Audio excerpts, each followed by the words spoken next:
It was by a complex process of conquest and settlement that those precursors of the new, those Celtic missionary saints, were succeeded by Anglo-Saxon settlers and invaders.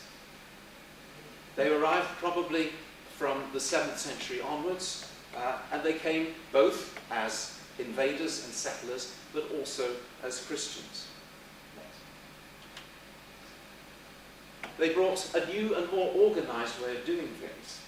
No longer would Celtic missionary zeal be sufficient from their point of view to impose the Christian church upon this landscape. Instead, they were people who brought organisation and planning and structure to what they did. And it's organisation and planning and structure which, to a remarkable degree, survives in its basics even now. Here's Taunton Castle as it looked in the late 18th century, and as I hope, in terms of the visibility of the whole facade, it will soon look again through the Museum of Somerset proposal, so that Taunton will suddenly be aware that it's got a medieval castle. But it was, in origin, probably the site of an Anglo-Saxon minster church, one of those central churches that the Anglo-Saxons brought to the county to impose the structure of Christian government upon the territory which very soon they would give the name Somerset to. And the reason we know that the minster was there is because that if you dig only a few inches under the ground in what is now the longest established municipal car park in England, the Castle Green car park of 1929, you come across Anglo-Saxon skeletons. It's a cemetery, a central place, where the dead from a wide area were brought for their last rest. The tangible traces of the Anglo-Saxons, things that we can hold and look at and understand as Anglo-Saxon, are very few in the county. This is one of the most splendid and recently discovered examples. It's a shrine fragment probably from the shrine of St. Cunga of Congressbury, and it was found built into a wall of a barn in Congressbury. And it's the only surviving saint's shrine or fragment thereof which exists in the British Isles. It's a thing of extraordinary significance and of beauty too, with Christ with the nimbus or halo and his hand raised in blessing. And here another fragment which was found in Dowlish Wake not so long ago. It was being used as a cat's gravestone, and the cat's name, if you're interested, was indeed Tiddles.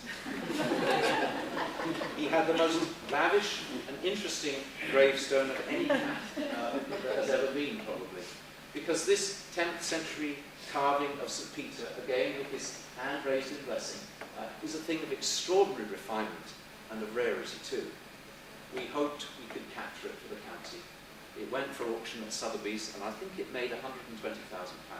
So I'm afraid it eluded us. Next. Christianity. It was fundamental to what the Anglo-Saxons did.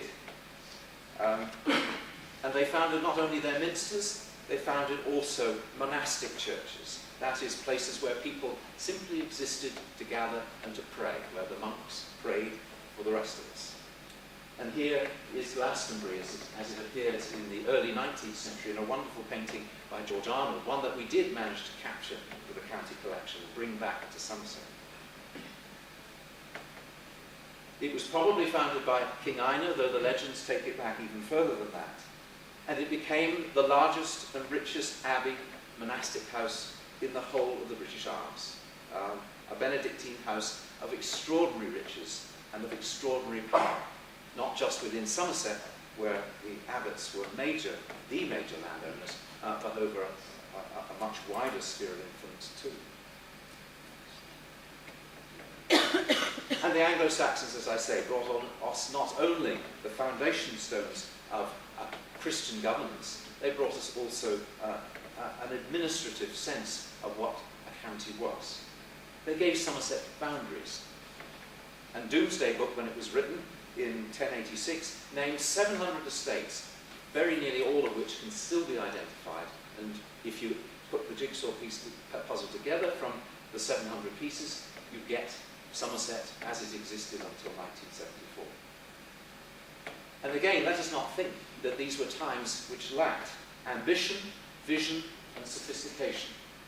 Indeed, the Alfred Jewel, which you see here, the most famous discovery, archaeological discovery from Anglo-Saxon England, found at North Newton in 1692 or 93, is meant to be a personification of vision, of sight, of seeing. And it has inscribed around its rim, Alfred met et gewirkt, Alfred ordered me to be made.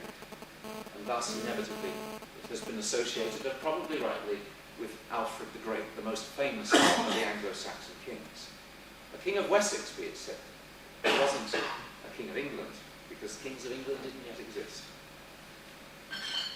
And Alfred is fundamental to Somerset's story, and also to England's, to the wider story.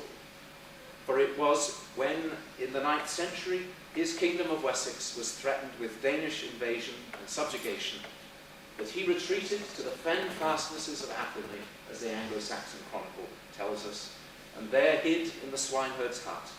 And there, according to a somewhat later legend, was an inattentive cook and burnt the cakes. But we can be certain from the Anglo-Saxon Chronicle that it was there that he recruited his strength and recruited his followers too.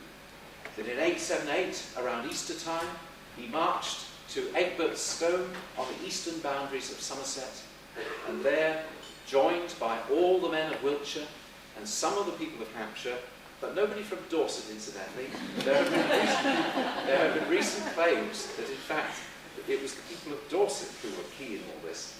I would like to formally repudiate that monstrous suggestion. Next, please.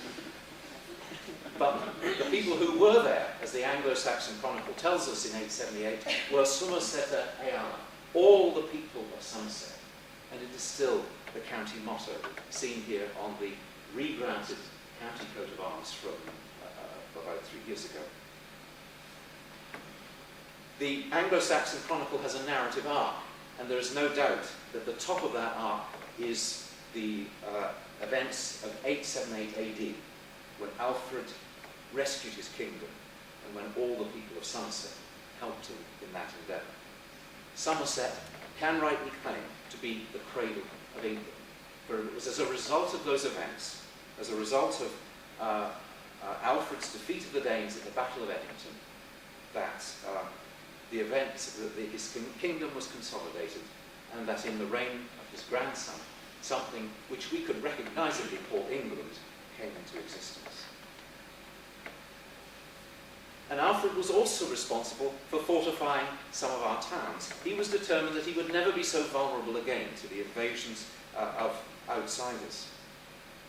He fortified Langport, for example, and if you go up the hill at Langport near the church, you're passing through Alfred's Burh, the defended settlement, which probably acted as a defence against the royal centre at Summit.